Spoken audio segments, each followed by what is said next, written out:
आज आपण आपल्या शेतकऱ्यांना त्या ठिकाणी मोफत विजेची व्यवस्था उभी केली। आता दिवसा 12 तास वीज आपल्याला द्यायची आहे। येत्या काळात सोलरची वीज देखील आपण देणार आहोत।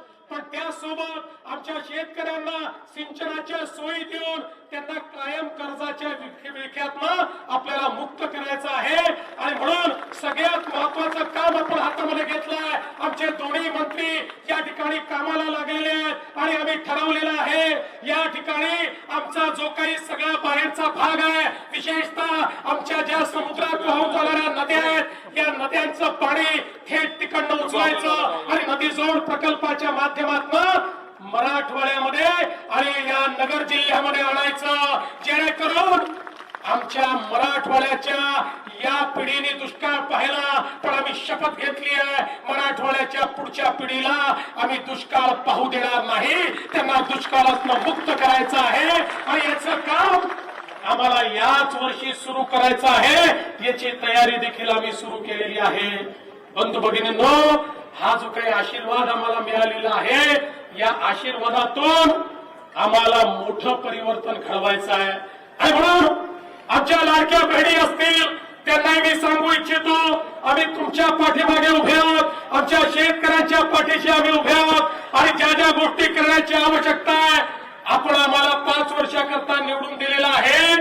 मी तुम्हाला याच मंचावरनं सांगतो, 5 वर्षानंतर तुम्हाला आम्हाला निवडून दिल्याचा आनंदच असेल, तुम्हाला कधीच पश्चाताप होणार नाही। असं काम या ठिकाणी आम्ही करून दाखवू। आणि म्हणूनच जेव्हा आपल्याला काम करायचं असतं त्यावेळी आपल्या पाठीशी आध्यात्मिक शक्ती देखील लागते। आध्यात्मिक शक्ती ही आपल्याला सरमार्गाने चालायची ताकद देते। आध्यात्मिक शक्ती ही आपल्याला सुविचार देते। आध्यात्मिक शक्ती ही खऱ्या अर्थानं आपल्याकडनं चांगली कामं झाली पाहिजेत अशा प्रकारची प्रेरणा आपल्याला देते। आणि म्हणूनच ही शक्ती प्राप्त करून घेण्याकरता या ठिकाणी आलो। एकीकडे मंचावरून या ठिकाणी रामगिरी महाराजांची शक्ती आणि चराचरात वास करणारी गंगागिरी महाराजांची शक्ती आणि त्या शक्तीचं स्वरूप तुम्ही सगळी मंडळी या ठिकाणी आहात। तुमची शक्ती आणि तुमचा आशीर्वाद या ठिकाणी प्राप्त करतो।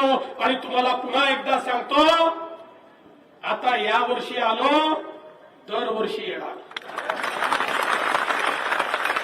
आणि तुम्हाला माहिती आहे, मी जेव्हा म्हणतो मी पुन्हा येईल तर मी येतोच। आज आमच्या एकनाथराव शिंदे साहेबांना खरं म्हणजे माननीय प्रधानमंत्री महोदयांची वेळ मिळाली तेव्हा त्यांना तिकडे जावं लागलं। ते देखील येणार होते। पुढच्या वर्षी आम्ही दोघंही येऊ आणि आमच्या अजितदादांनाही घेऊन येऊ।